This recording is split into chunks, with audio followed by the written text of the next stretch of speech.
अस्सलाम वालेकुम रहमतुल्लाह। मैं हूं शम्स तबरेज़ कासमी और आप देख रहे हैं मिल्लत टाइम्स। बाबरी मस्जिद और राम जन्मभूमि तनाज़ुर के सिलसिले में सुप्रीम कोर्ट में आज क्या हुआ, वो पूरी तफसील लेकर हम फिर हाजिर हुए हैं। रोज़ाना हम आपको बताते हैं कि कोर्ट रूम में क्या चलता है, क्या हो रहा है। आगे बढ़ने से पहले या कार्रवाई की तफसील बताने से पहले ज़रूर बता दें कि सुप्रीम कोर्ट के चीफ जस्टिस ऑफ इंडिया ने आज एक मरतबा फिर दोनों फरीक़ों से कहा कि 18 अक्टूबर तक आप अपनी बहस मुकम्मल कर लें। अगर 18 अक्टूबर तक बहस मुकम्मल नहीं हो पाती है तो फिर हम बर वक्त फ़ैसला नहीं दे पाएंगे, या हो सकता है कि फ़ैसला देने में ताख़िर हो जाए। इसलिए अगर आप चाहते हैं कि वक्त पर बाबरी मस्जिद और राम जन्मभूमि का फ़ैसला आ जाए तो 18 अक्टूबर तक आप दोनों फरीक समात यानी बहस मुकम्मल कर लीजिए। आगे बढ़ने से पहले हम आपकी राय लेना चाहेंगे और कमेंट्स बॉक्स में लेना चाहेंगे कि सुप्रीम कोर्ट को इतनी जल्दबाजी क्यों है। चीफ जस्टिस ऑफ इंडिया का इस कदर जल्दबाजी से काम लेना और कहना कि इतनी तारीख़ तक ही बहस मुकम्मल कर लें, आपको क्या लगता है, दुरुस्त है या इसके पीछे कुछ और हो सकता है? अपनी राय ज़रूर दीजिए। और आइए अब हम तफसील बताते हैं कि सुप्रीम कोर्ट में आज क्या हुआ। बाबरी मस्जिद मिल्कियत मुकदमा की समाअत का आज सुप्रीम कोर्ट में 33वां दिन था। All India Muslim personal law board की वकील मीनाक्षी अरोड़ा ने महकमे आसार कदीमा की रिपोर्ट पर अपनी बहस को आगे बढ़ाते हुए सुप्रीम कोर्ट को बताया कि कानून शहादत यानी एविडेंस एक्ट 45 के तहत महकमा आसार कदीमा की रिपोर्ट बस एक राय है, उसकी कानूनी हैसियत बहुत ज़्यादा नहीं है। इलाहाबाद हाई कोर्ट के फैसला में जस्टिस अग्रवाल ने भी कबूल किया है कि महकमे आसार कदीमा की रिपोर्ट महज एक राय है।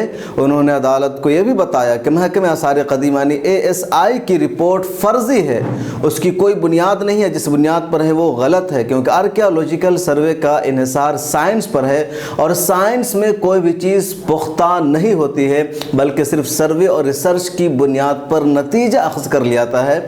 इस मामले में तैयार की गई रिपोर्ट मशकूक है।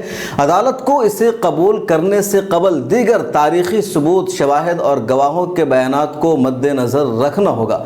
मीनाक्षी अरोड़ा की बहस के दरमियान चीफ जस्टिस बोबड़े ने कहा कि सिर्फ ये देखेंगे कि आया रिसर्च और सर्वे की बुनियाद पर अख्ज़ किया गया नतीजा कानूनी है या नहीं।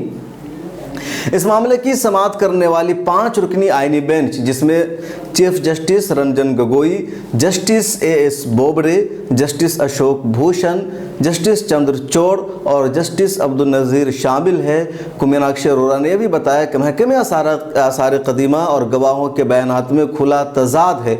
मुतअद्दिद हाई कोर्ट के फैसलों के मुताबिक कमिश्नर से जराह करना ज़रूरी है और अगर कमिश्नर से जराह नहीं होती है तो कमिश्नर की रिपोर्ट पर एतराज़ करने के लिए आज़ाद गवाहों की गवाही को अहमियत देना चाहिए। एडवोकेट मीनाक्षी अरोड़ा ने कहा कि इलाहाबाद हाई कोर्ट ने महकमे आसार कदीमा से दरियाफ्त किया था क्या खुदाई के दौरान वहां राम जन्म स्थान होने का उन्हें सबूत मिला था या नहीं। आसार कदीमा की रिपोर्ट से ऐसा कोई भी नतीजा अख्ज़ नहीं किया जा सकता है कि उन्हें खुदाई के दौरान राम जन्म स्थान मिला था।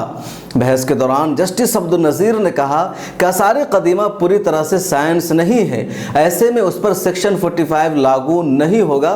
मीनाक्षी अरोड़ा ने दलील दी कि महकमे आसार कदीमा की रिपोर्ट की जांच होनी चाहिए क्योंकि मुतअद्दिद माहिरीन ने उस रिपोर्ट पर सवाल खड़े किए हैं। जस्टिस बोबड़े ने कहा कि हमें पता है कि आसार कदीमा की तरफ से नताइज निकाले जाते हैं, यहाँ असल सबूत कौन ला सकता है, हम उसी बुनियाद पर फैसला ले रहे हैं कि किसका अंदाज़ा दुरुस्त है और क्या मुतबादिल है। मीनाक्षी अरोड़ा ने यह भी कहा कि महकमे आसार कदीमा की रिपोर्ट में कहीं भी राम मंदिर की जगह नहीं बताई गई है, जबकि राम चबूतरे को वाटर टैंक बताया गया है। गोया कि आज की बहस में मीनाक्षी अरोड़ा ने साफ लफ्ज़ों में कहा कि जो ASI की रिपोर्ट है यानी महकमे आसार कदीमा की वो फर्जी है, उसकी कोई बुनियाद नहीं है और वो इस काबिल नहीं है कि उसे बुनियाद बनाया जाए। और जो आसार कदीमा की रिपोर्ट है, गवाहों के बयानात, उसमें भी तजाद है। और जो साफ बात उन्होंने कहा कि आसार कदीमा की रिपोर्ट में ये वाज़ेह तौर पर तो कहा ही नहीं गया है कि यहाँ कोई मंदिर था या राम का जन्म स्थान था, बल्कि सिर्फ राम चबूतरे के बारे में कहा गया है कि वाटर टैंक है। तो गोया कि कुल मिलाकर मीनाक्षी अरोड़ा ने साबित करने की कोशिश की कि आसार कदीमा की रिपोर्ट गैर मुतबर है, मशकूक है, उसकी कोई कानूनी हैसियत नहीं है। जजेस ने भी इस पर यही कहा कि जो असल सबूत और शवाहिद होंगे उसी पर हम फैसला लेंगे। और इस बारे में कहा गया कि एसआई की जो रिपोर्ट साइंस पर और रिसर्च पर मबनी होती है, इसलिए इसकी कानूनी हैसियत नहीं होनी चाहिए। सीनियर एडवोकेट मीनाक्षी अरोड़ा की बहस यहीं पर मुकम्मल हो गई। उसके बाद all India Muslim personal law board की जानिब से दूसरे वकील शेखर नाफडे ने अदालत से रेस जुडिकेट के बारे में कहा, यानी एक मरतबा किसी मामला की समाअत मुकम्मल हो जाने और फैसला आ जाने के बाद उस सवाल पर दोबारा मुकदमा कायम नहीं किया जा सकता। उन्होंने अदालत को बताया कि सबसे पहले 1885 में निर्मोही अखाड़ा ने सूट दाखिल किया था, जिसे फैज़ाबाद सिविल कोर्ट ने खारिज कर दिया था। उसके बाद 1961 में फिर मालकाना हक़ के लिए सूट दाखिल किया गया, जहां फिर निर्मोही अखाड़ा को मायूसी हाथ लगी और उनका सूट निचली अदालत से खारिज कर दिया गया था।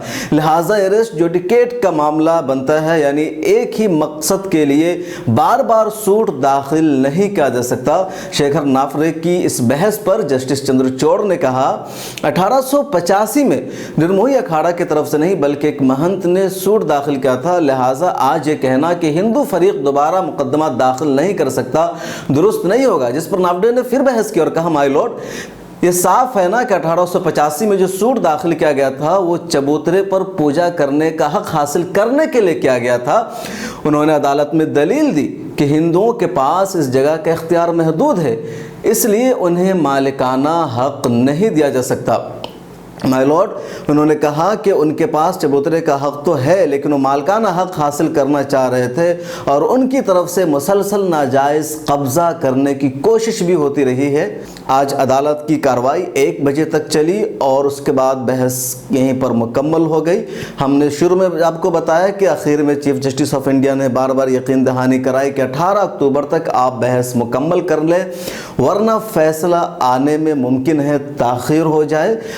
आज तक के लिए बाबरी मस्जिद और राम जन्मभूमि के हवाले से इतना ही। अब मिल्लत टाइम्स के साथ बने रहिए और सब्सक्राइब करने के साथ बेल आइकन ज़रूर दबा लीजिए ताकि यहाँ की हर अपडेट आपको मिलती रहे।